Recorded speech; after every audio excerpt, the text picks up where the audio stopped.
Dubai से Sharjah जाऊंगा और ख़ास तौर पे यहाँ पे शारजा में दुबई में जो हमारे पाकिस्तानी भाई जो कि मेहनत मजदूरी का काम कर रहे हैं। बहुत सारे लोग बड़ी टफ़ लाइफस्टाइल्स में ज़िंदगियाँ गुजारे अपने घर वालों को पीछे ख़र्चा भेजने के लिए। कोई टैक्सी चलाता है, कोई मजदूरी करता है। तो उनसे स्पेसिफ़िकली उस तबके से मैं चाहता था अपने पाकिस्तानी भाइयों के कि उनसे मैं इंटरेक्ट करूँ। तो मैं अभी थोड़ी देर में निकलूँगा यहाँ से दुबई से और शारजा जाऊँगा और वहाँ पर उनसे बात करूँगा और वो पाकिस्तान के बारे में क्या सोच रहे हैं, पाकिस्तान के हालात के बारे में क्या सोच रहे हैं, किस पॉलिटिशियन से उनको उम्मीद है, क्यों उम्मीद है, क्या उम्मीद है, मौजूदा हुकूमत के बारे में वो क्या सोच रहे हैं, इमरान खान के बारे में क्या सोच रहे हैं। सारी बातें मैं उनसे करूँगा, सवाल पूछूंगा और जो भी वो फिर उसके बाद फीडबैक देंगे वो आप तक पहुँचाएंगे। लेकिन उससे पहले मैंने निकलना था तो मैंने कहा जाते जाते ज़रा ख़बरों पर एक नज़र डाली जाए। तो मैंने देखा कि इमरान खान साहब ने कल एक मीडिया टॉक किया जिसमें उन्होंने इस्टेब्लिशमेंट से ये रिक्वेस्ट की है या ये डिमांड की है या ये मुतालबा किया है कि वो इस्टेब्लिशमेंट उनसे बात करे। और उन्होंने कहा कि मैं इस्टेब्लिशमेंट से बात करना चाहता हूँ लेकिन कोई मुझसे बात नहीं करता, मैं अपनी ज़ात के लिए बात नहीं करना चाहता, मैं मुल्क के लिए बात करना चाहता हूँ क्योंकि मुल्क तबाही की तरफ जा रहा है। अच्छा, अब मैंने देखा है और मैंने ये देखा और उसके बाद फिर कुछ लोगों का तज्ज़िया मेरी नज़र से गुज़रा, कुछ लोगों की स्टेटमेंट्स मेरी नज़र से गुजरी जिन्होंने कहा कि इमरान खान जो है वो अब मिन्नतों पर आ गया है, इमरान खान जो है वो अब लिफ्ट मांग रहा है इस्टेब्लिशमेंट से, इमरान खान जो है वो अब देखें नज़र आ रहा है कि फ्रस्ट्रेट हो चुका है, डेस्परेट हो चुका है। तो मैंने जब ये तज्ज़िया देखा तो मैं हैरान हुआ। मैंने कहा कि यार एक बंदा जिसके ऊपर 150 के करीब केस है और उसमें मर्डर के केसेस हैं, उसमें बगावत के केसेस हैं, उसमें करप्शन के केसेस हैं, नैब उसको इन्वेस्टिगेट कर रहा है, बुलाता है उससे 4-4 घंटे इन्वेस्टिगेशन करता है, कातलाना हमला उसके ऊपर हो चुका है। वो खुद कहता है इसके अलावा कातलाना हमला मेरे ऊपर जो प्लान किया गया था वो मैंने बेनकाब कर दिया तो नहीं हो। एक प्रश्न फिर वो कहते हैं जी कि मेरी बहनों तक बात आ गई और मेरी बहनों को भी टारगेट किया जा रहा है। मैंने अपनी बहनों को कहा है कि मुल्क से बाहर चली जाओ लेकिन वो जाने के लिए तैयार नहीं हैं। फिर वो कहते हैं कि अगर कोई ये समझता है कि मैं डर जाऊंगा और मुल्क छोड़ के चला जाऊंगा तो मैं मुल्क नहीं छोड़ूंगा क्योंकि मैंने कोई चोरी नहीं की है।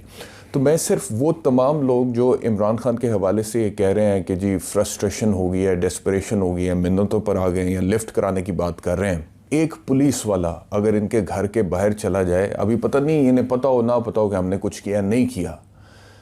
ये इतना प्रेशर जो है ना शायद ना ले सके। तो दूसरी तरफ एक शख्स जो है उसके ऊपर 150 केस है और ये कहने की बात है किसी के ऊपर एक केस हो जाता है ना, उस केस को हैंडल करना, उससे डील करना, उससे निमटना, थाने के चक्कर लगाना, कोर्ट कचहरी जाना, वो बाकायदा उसके लिए नर्व्स चाहिए होते हैं आपको, ठीक है। तो उस बंदे पे 150 केस है उसके अंदर और ऐसा बंदा जिसने सारी ज़िंदगी एक सेलिब्रिटी के तौर पे पहले गुजारी है और पॉलिटिशियन बनने से पहले और पॉलिटिशियन बनने के बाद भी सेलिब्रिटी पॉलिटिशियन टाइप ही रहे हैं बहुत देर तक खान साहब। ये तो अब आके वो एंटी इस्टेब्लिशमेंट पॉलिटिक्स में वो ये हालात देख रहे हैं। तो मेरी तो अपनी प्रेडिक्शन इमरान खान के हवाले से ये थी कि शायद इमरान खान इसको उस तरह से हैंडल ना कर सकें, लेकिन जिस तरह से इमरान खान इसको हैंडल कर रहे हैं, 150 केस होने के बावजूद, कत्ल की FIR, बगावत की FIR, करप्शन की FIR, नैब इन्वेस्टिगेट कर रहा है, कातलाना हमला हो चुका हुआ है, पूरी हुकूमत, पूरी रियासती मशीनरी इस्तेमाल हो रही है इमरान खान को गिराने के लिए, उनकी पार्टी को तोड़ने के लिए भी। और प्रेस कॉन्फ्रेंसेस जिस तरह से हो रही हैं वो भी आप लोगों ने देखा, और जो नहीं करता उसको दोबारा गिरफ्तार कर लिया जाता है। और हर वक्त का इमरान खान के जहन में सर्टनली ये धड़का तो है और ये खदशा है कि किसी भी वक्त अरेस्ट हो सकते हैं इमरान खान साहब अपने घर ज़मान पाक लाहौर में जहाँ पर वो बैठे हुए। अब तो बाहर कोई है भी नहीं, अब तो ना कोई कारकुन है, ना कोई अवाम है, ना कोई मीडिया है, ना कोई सिक्योरिटी उस तरह से है जिस तरह से वो कहते हैं कि मेरी सिक्योरिटी। तो अभी भी लोगों को ये नज़र नहीं आ रहा है, इन तज्जिया निगारों को, कि इमरान खान के ऊपर कितनी मुसीबत दर मुसीबत आई है। और ये नज़र आ रहा है कि अच्छा इमरान खान बात कर रहा है, थोड़ा फ्रस्ट्रेटेड नज़र आ रहा है, थोड़ा डेस्परेट नज़र आ रहा है। मतलब कि कुछ इंटेलेक्चुअल ऑनेस्टी थोड़ी सी होनी चाहिए तज्जिया करते हुए या बात करते हुए, कि आप थोड़ी सी इंटेलेक्चुअल ऑनेस्टी जिसे कहते हैं ना, अगर आप में वो हो और अगर आप जो हैं उसका इस्तेमाल करें तो मेरे ख्याल में आप ऐसा तज्जिया या ऐसा स्टेटमेंट नहीं दे सकते। नवाज शरीफ साहब प्लेटलेट काउंट डाउन हुआ था,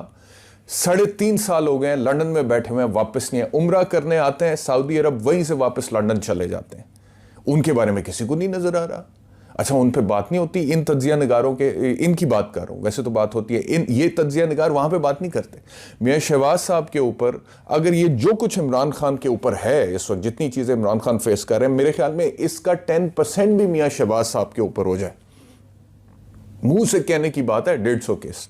तो आप देखें कि मियाँ शहबाज साहब की बॉडी लैंग्वेज क्या होगी, उनकी गुफ्तगू क्या, मेरे ख्याल में वो तो यहाँ तक जाने नहीं देंगे। अब मुझे नहीं पता, बहुत सारे लोग वो डिग्गी में बैठ के जाने की बात करते हैं मुज़ाकरात के लिए, तो यहाँ पर तो खुलेआम अगर इमरान खान साहब ने कहा है कि मैं एस्टैब्लिशमेंट से कहता हूँ कि बात करें और कोई बात नहीं करता, और फिर वो साथ ये भी कह रहे हैं कि मेरे ऊपर 150 केस है, मुझे इससे फ़र्क नहीं पड़ता, हर अदालत में जाता हूँ क्योंकि मैं मैसेज देना चाहता हूँ कि मैं कानून को मानता हूँ, सज़ा हो भी जाएगी तो कोई फ़र्क नहीं पड़ेगा, अगर कोई समझता है मैं डर जाऊँगा तो 27 साल पहले इसलिए मैंने तहरीक नहीं शुरू की थी। फिर उन्होंने कहा कि 2 तरह की पॉलिटिक्स होती है, एक वो जिसमें -1 हो सकता है क्योंकि वो पावर पॉलिटिक्स होती है, उसमें फिर आप माइनस होके फिल वक्त अपनी बारी का इंतज़ार करते हैं मसलहतन, और दूसरी वो पॉलिटिक्स होती है जो नज़रियात की बुनियाद पर होती है, और उसमें उन्होंने कहा कि हम इंस्पिरेशन लेते हैं अपने नबी आखिर ज़मान मोहम्मद मुस्तफ़ा सल्लल्लाहु अलैहि वसल्लम से, और वो पॉलिटिक्स जो होती है वो ज़ात से हट के होती है, तो उसमें फिर -1 या फिर कॉम्प्रोमाइज़ या डील का किसी किस्म का कोई आंसर नहीं होता। तो इस वजह से पॉलिटिक्स में आया था। तो वो ये कहते हुए, सारी बातें कहते हुए, अगर वो शख्स at the same time establishment से ये रिक्वेस्ट कर रहा है, डिमांड कर रहा है, मुतालबा कर रहा है कि इस्टेब्लिशमेंट उनसे बात करें, क्योंकि इस्टेब्लिशमेंट एक स्टेक होल्डर तो है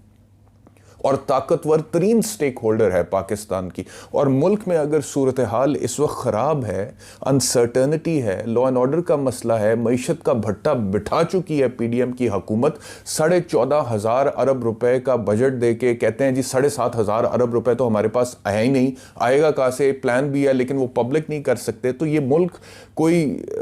बाजीचा अतफाल तो नहीं है, आपकी लेबॉर्ट्री तो नहीं है जिसमें आप तजर्बे करेंगे और हमें बाद में बताएंगे और पब्लिक नहीं कर सकते हैं। ये 22 करोड़ लोगों का मुल्क है सर, इसमें 22 करोड़ बंदा रहता है, फैमिलीज रहती हैं, बीबियां रहती हैं, बच्चे रहते हैं, बूढ़े रहते हैं, जवान रहते हैं। इसमें एक पोटेंशियल है, ये किसी नज़रिए पे बना था, उस नज़रिए पर बनने के बाद इसने आगे जाना था, अब आगे हमारी अगली जो नस्लें हैं उनका कुछ होना है।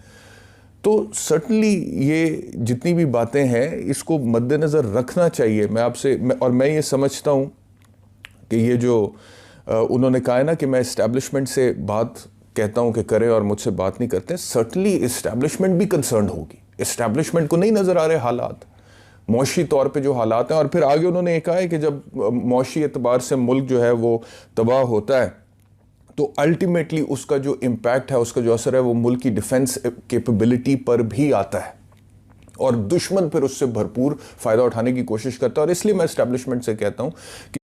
शान है, अपना पैसा निकाल कर बाहर लेकर जा रहे हैं। उन्होंने दुबई का भी जिक्र किया कि ओवरसीज़ पाकिस्तानी बजाय इसके कि दुबई में इन्वेस्ट करें और जगहों पर इन्वेस्ट करें। अगर यहाँ पर सर्टनिटी होगी, मुल्क में हालात अच्छे होंगे, तो ओवरसीज़ पाकिस्तानी यहाँ पर इन्वेस्ट करेंगे और इस मौशी बहरान से पाकिस्तान को बाहर निकालने में मदद फराम करेंगे और निकल सकता है पाकिस्तान। तो इसलिए मैं चाहता हूँ कि इसके लिए इस्टेब्लिशमेंट मुझसे बात करें, और मेरे ख्याल में इसमें कोई गलत बात नहीं है। अब बजाय इसके कि इसको एक मस्बत तरीके से लिया जाए, बजाय इसके कि इसमें पॉजिटिविटी ढूंढी जाए और उसको हाईलाइट किया जाए, यहाँ पर बैठे हुए ऐसे ऐसे साइंसदान तज्जिए के नाम पे जो इसमें भी मनफी आंसर ढूंढ रहे हैं, नेगेटिविटी ढूंढ रहे हैं और कह रहे हैं कि जी देखें अपनी डेस्परेट हो गया, फ्रस्ट्रेट हो गया, मिन्नतों पर आ गया। तो ये मुल्क का भला नहीं हो रहा, ये इस तरह के तज्जिए से मुल्क का भला नहीं हो सकता। पॉजिटिविटी की बात करें, मस्बत बात करें, कोई बहरान से निकलने की बात करें।